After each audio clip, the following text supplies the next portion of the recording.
Assalamualaikum warahmatullahi wabarakatuh. Waalaikumsalam warahmatullahi wabarakatuh. Selamat pagi anak-anak semuanya. Apakah kabarnya baik-baik? Alhamdulillah baik Bapak. Oke, alhamdulillah kalau kabarnya baik semuanya. Oke, sebelum kita memulai pembelajaran pada hari ini, ada baiknya kita berdoa terlebih dahulu. Mungkin kepada ketua kelas Iqbal atau disilakan doanya. Baik, terima kasih Bapak. Teman-teman, sebelum mulai pembelajaran pada hari ini, marilah kita berdoa menurut agama dan kepercayaan masing-masing. Berdoa mulai.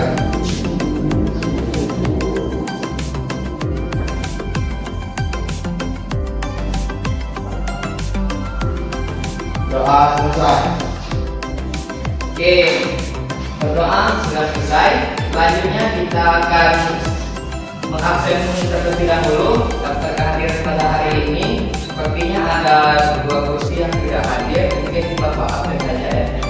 Yang pertama, Rahma Lutfiah Mandiri, Elza Saifira, Tidak hadir. kemana Elza? Izin. Terus Fiona Sisilia, Nini Kartika, Iqbal Adrian Milka, Hadir Bapak. Sita Imrul, Hadir Pak. Hendra Ginanda, Alfa Pak. Tidak ada kabar Pak. Sudah tidur Pak. Oh, Bos. Aduh, kenapa anak ini? tidur Pak. Terakhir Mary Noya Nur Aini. Saya Pak. Oke, sepertinya untuk yang tidak hadir cuma ada dua ya.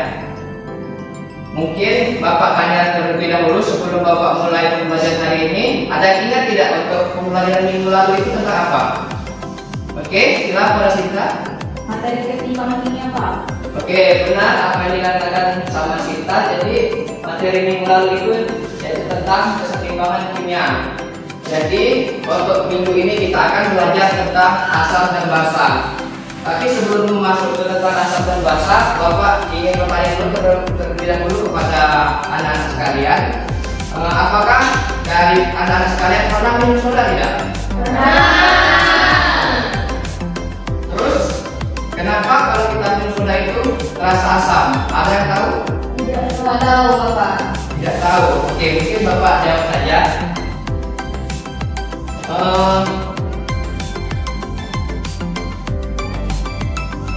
Minuman bersoda itu terasa asam karena dia mengandung asam karbonan, yaitu karbon dioksida yang terlarut di dalam air. Oke, selanjutnya kita akan masuk tentang asam dan basa.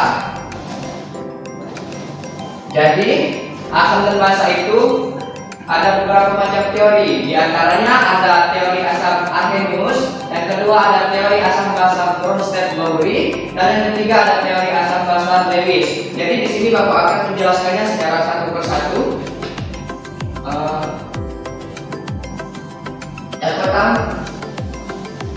Yang pertama ada teori asam basa Arrhenius. Asam basa Arrhenius menyatakan bahwa asam adalah zat yang apabila dilarutkan dalam air akan menghasilkan ion H+ dalam larutan, dan basa adalah zat yang apabila dilarutkan dalam air akan menghasilkan ion OH dan OH- dalam larutan. Selanjutnya teori asam basa Bronsted-Lowry, yaitu teori asam basa yang didefinisikan berdasarkan kemampuan atau donor dan menerima aktivitor absorption ion H+. Proses asam basa Bronsted-Lowry ini bisa dijelaskan bahwa asam adalah zat yang punya kecenderungan untuk menyumbangkan ion H+ pada zat lain, dan basa adalah zat yang punya kecenderungan untuk menerima ion H+ dari zat lain. Oke, yang terakhir yaitu ada teori asam basa Lewis, yang mana dia tuh menjelaskan terkait tentang struktur dan kaitannya. Asam menurut Lewis adalah zat yang punya kecenderungan menerima pasangan elektron basa, sedangkan basa adalah zat yang memberikan pasangan elektron. Oke, di sini Bapak ada video mengenai asam basa, boleh ditonton. Tunggu sebentar ya.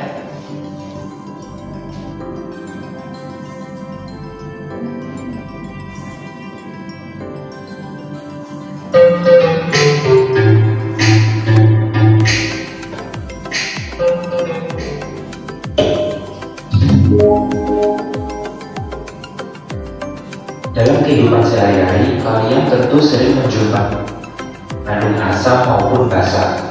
Ketika kalian makan buah jeruk, apel, kalian tentu merasakan asam bukan? Sebaliknya, ketika kalian secara tidak sengaja menelan busa sabun atau soya kue, lidah kalian akan terasa pahit.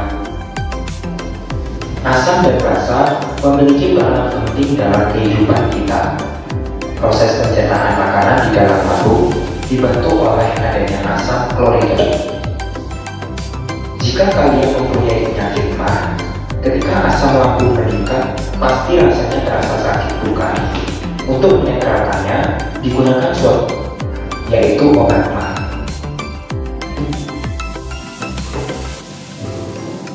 Suatu asam kita mempunyai yang disebut teori asam basa. Yang pertama yaitu teori asam basa. Ilmuwan yang pertama kali merumuskan teori asam basa adalah Arrhenius, kimiawan berkebangsaan Swedia, mengungkapkan teori asam basa berdasarkan reaksi ionisasi. Menurut Arrhenius, asam merupakan zat yang jika dilarutkan dalam air akan melepaskan ion hidrogen atau H+, atau ion hidrolium atau H3O+. Contohnya adalah suatu asam berionisasi menjadi H+ dan anionisasi.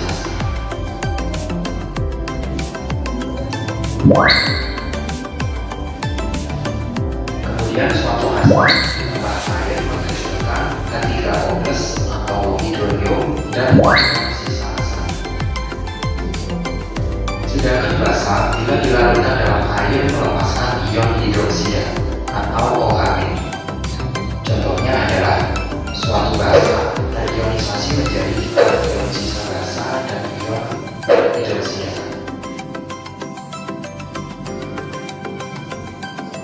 Kemudian suatu basa ditambahkan dengan air menghasilkan ion LH+ dan ion hidroksida.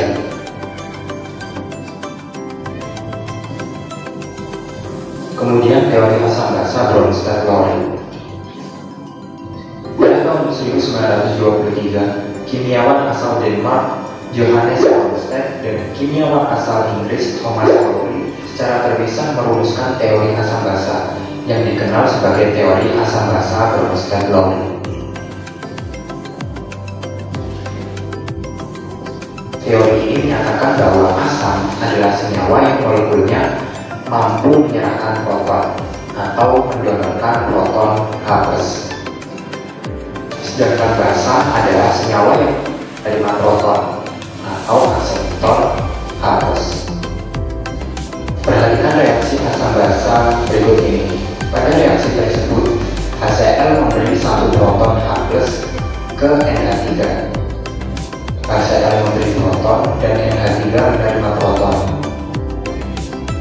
sehingga NH3 adalah basa dan sisa basa dinamakan asam konjugasi. Dan HCl adalah asam dan sisa asam dinamakan basa konjugasi.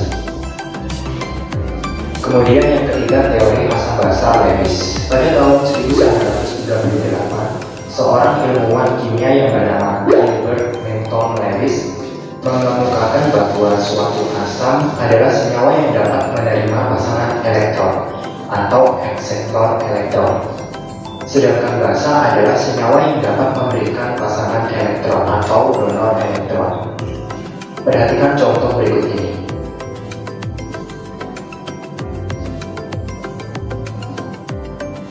Menurut Bronsted-Lowry, reaksi asam basa tersebut mengakibatkan transfer proton dari H+ ke NH3. Namun Lewis melihat bahwa transfer proton terjadi dari H+ ke NH3 yang memiliki sepasang elektron bebas. Sehingga Lewis merumuskan reaksi asam basa sebagai transfer sepasang elektron bebas dari NH3 ke H+.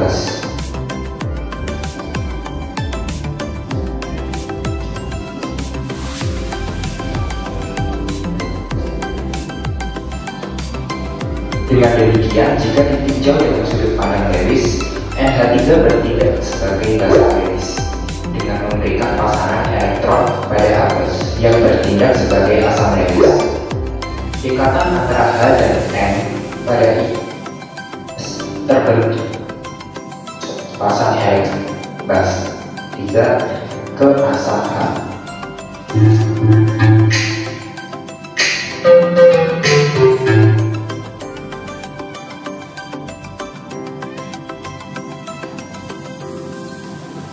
Oke, setelah menayangkan video tadi, silakan kepada anak-anak sekalian untuk membentuk kelompok sesuai dengan gaya belajarnya masing-masing. Jadi, pembagian kelompok ini tergantung pada pengisian data pada awal pertemuan kemarin. Jadi, untuk kelompok pertama yaitu ada Tadi Widaya Rahmanovia, ada Hendra Ginanda, terus ada Firan Julia sama Indra Tika. Sedangkan untuk kelompok yang kedua itu terdiri dari Iqbal Adrian Bilka, terus ada Sinta Ayu Minggu, Melin Noyanur Aini, dan juga ada Elda Saifira. Oke, dipersilakan untuk membentuk kelompoknya. Oke, apabila sudah membentuk kelompoknya, boleh duduk dulu.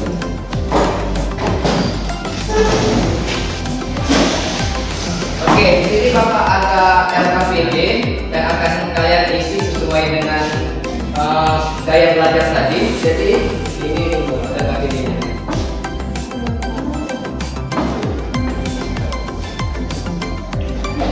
Oke, jadi untuk pembagian tugasnya untuk kelompok 2 mereka akan praktikum sederhana. Di sini Bapak sudah menyediakan 3 sampel, yaitu ada cuka makan, terus yang kedua ada odol, dan yang ketiga ada jeruk.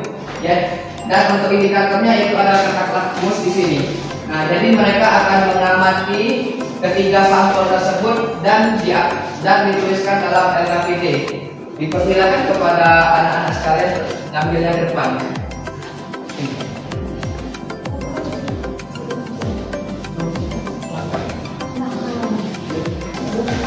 Oh, tadi itu depan. Di depan ya, Pak. Ya, ambil ke depan. Boleh dibantu kawannya. Datang.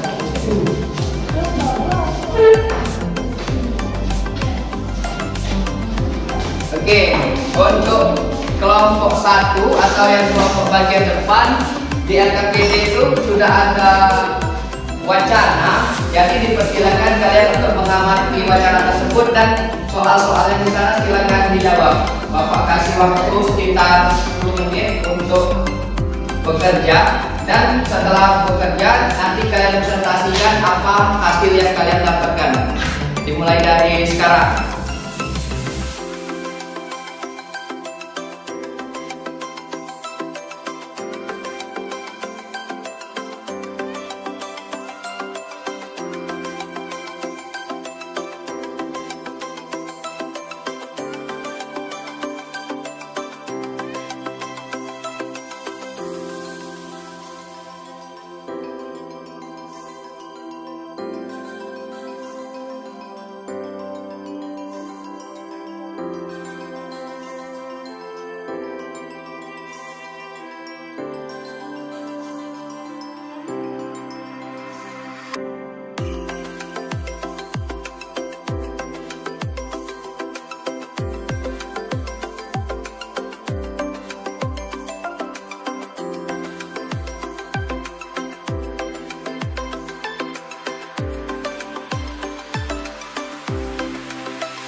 Oke, untuk kelompok 1, apakah ada kendala dalam pengerjaan wacananya?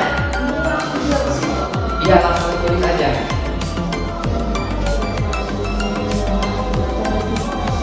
Oke, untuk kelompok 2 gimana ini? Praktikumnya apa sudah selesai? Sudah, Pak.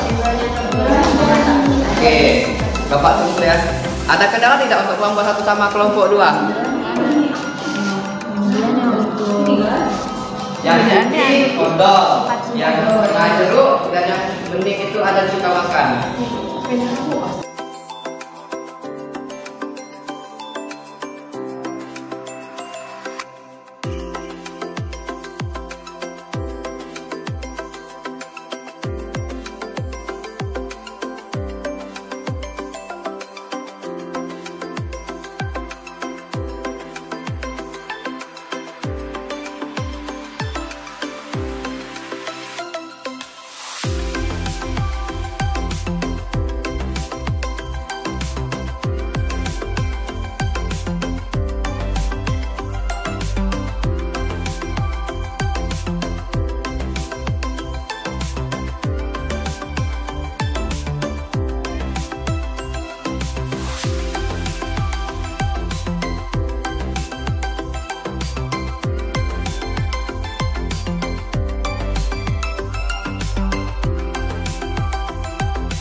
Apakah sudah selesai untuk menganalisisnya? Belum. Oke. Masih ada waktu 3 menit lagi untuk membuat hasil pengamatannya. Nanti jangan lupa dipresentasikan ke depan yang tadi kumpulkan ke berdasarkan idenya.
Sudah selesai Bapak.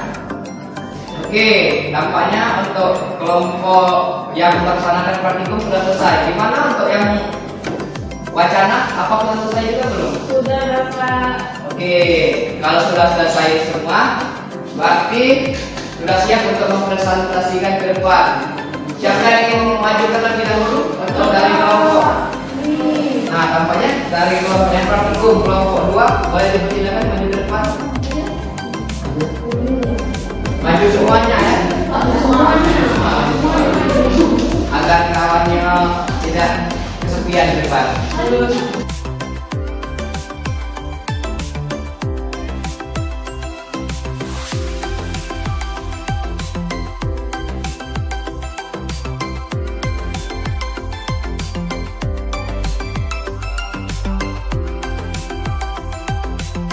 Baiklah, tadi kami dari kelompok 2 ada memilih 3 sampel, yaitu ada sampel odol, jeruk dan asam cuka. Untuk percobaan dengan odol itu terjadi perubahan warna menjadi warna biru untuk kertas lamus merahnya, dan sehingga lapisan itu bersifat basah. Sedangkan untuk yang jeruk dan asam cuka itu terjadi perubahan warna di lamus merah di lamus biru yang terjadi perubahan menjadi warna merah, yang menandakan itu bersifat asam.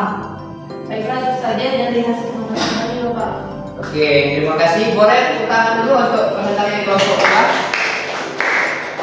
Oke, KKPD-nya boleh di sini dan duduk ke depan. Duduk ke depan. Oke, selanjutnya untuk kelompok yang membaca wacana, kelompok 1, silakan untuk maju ke depan. Ini untuk kelompok satu jawabannya semua atau satu aja? Oke, boleh. Kepada Rahma dipersilakan semuanya ke depan. Jadi di sini akan berdasarkan hasil diskusi kami, yaitu pada soal 1 apa perbedaan antara asam dan basa. Jadi perbedaan utama antara asam dan basa adalah sifat-sifat kimianya, di mana asam memiliki sifat seperti rasa asam, bereaksi dengan logam untuk menghasilkan gas hidrogen dan memiliki pH kurang dari 7. Sedangkan basa memiliki sifat seperti rasa pahit, licin ketika dilarutkan dalam air dan memiliki pH lebih dari 7. Kemudian soal yang kedua itu mengapa air hujan bersifat asam? Air hujan bersifat asam karena bereaksi dengan gas-gas seperti oksigen dan nitrogen di atmosfer, membentuk asam nitrat dan asam sulfat. Asam-asam ini kemudian larut dalam air hujan, menurunkan pH-nya menjadi lebih rendah dari 7. Kemudian soal ketiga, apa yang dimaksud dengan pH sebuah larutan? pH sebuah larutan adalah ukuran konsentrasi ion hidrogen H+ dalam larutan tersebut. Skala pH berkisar dari 0 hingga 14, di mana pH 7 menunjukkan larutan netral, pH kurang dari 7 menunjukkan larutan asam, dan pH lebih dari 7 menunjukkan larutan basa. Soal yang terakhir yaitu apa yang terjadi pada logam besi jika terus terkena air hujan yang bersifat asam. Logam besi akan mengalami korosi jika terus terkena air hujan yang bersifat asam. Asam dalam air hujan akan bereaksi dengan logam besi, membentuk senyawa-senyawa yang larut dalam air, menghasilkan kerak yang menipis dan merusak permukaan logam besi. Oke, jawabannya sudah sangat betul sekali. Oke, boleh tepuk tangan dulu untuk Rahma Novia. Ini boleh sini. Masih. Oke, sepertinya untuk pembelajaran hari ini waktunya tinggal sedikit lagi. Jadi, apakah di antara anak-anak sekalian ada yang bisa menyimpulkan pembelajaran pada hari ini? Oke, kepada Fiona dipersilakan untuk membacakan kesimpulan pada hari ini. Jadi pada hari ini kita belajar tentang asam basa, di mana ada 3 teori yang digunakan, ada Arrhenius, Bronsted-Lowry, dan juga Lewis. Dan juga tadi ada kuantum yang menggunakan kertas lakmus. Apabila kertas lakmusnya itu warna merah, maka bersifat asam. Sedangkan apabila si kertas lakmusnya itu berwarna biru, itu bersifat basa. Oke, betul sekali apa yang disampaikan oleh Fiona Surya tadi. Boleh kita beri tepuk tangan dulu kepada Fiona. Baiklah, mungkin Bapak ingin menambahkan kesimpulan sedikit lagi. Jadi untuk pembelajaran hari ini kita belajar tentang asam dan basa. Yang dimana untuk asam dan basa ini mempunyai 3 teori. Yang pertama ada teori Arrhenius, yang kedua ada teori dari Bronsted-Lowry, dan yang ketiga ada teori dari Lewis. Nah selanjutnya tadi kan sudah praktikum, ada 3 sampel yang sudah kalian uji, yaitu ada sampel asam cuka, ada sampel jeruk, dan juga ada sampel odol. Yang dimana yang mendapatkan hasilnya yaitu apabila kertas lakmusnya itu berubah menjadi warna merah semua, maka dia akan bersifat asam, dan apabila kertas lakmusnya itu berubah menjadi biru semuanya, maka dia akan bersifat basa. Mungkin itu saja untuk pembelajaran pada hari ini. Apakah ada yang ingin ditanyakan pada anak sekalian? Oke, sepertinya sudah paham semua ya. Selanjutnya untuk pembelajaran berikutnya yaitu tentang filtrasi asam dan basa. Jadi mungkin itu saja yang dapat Bapak sampaikan pada hari ini. Apabila banyak kekeliruan yang Bapak sampaikan, Bapak juga mohon maaf. Bapak tutup. Wassalamualaikum warahmatullahi wabarakatuh. Waalaikumsalam.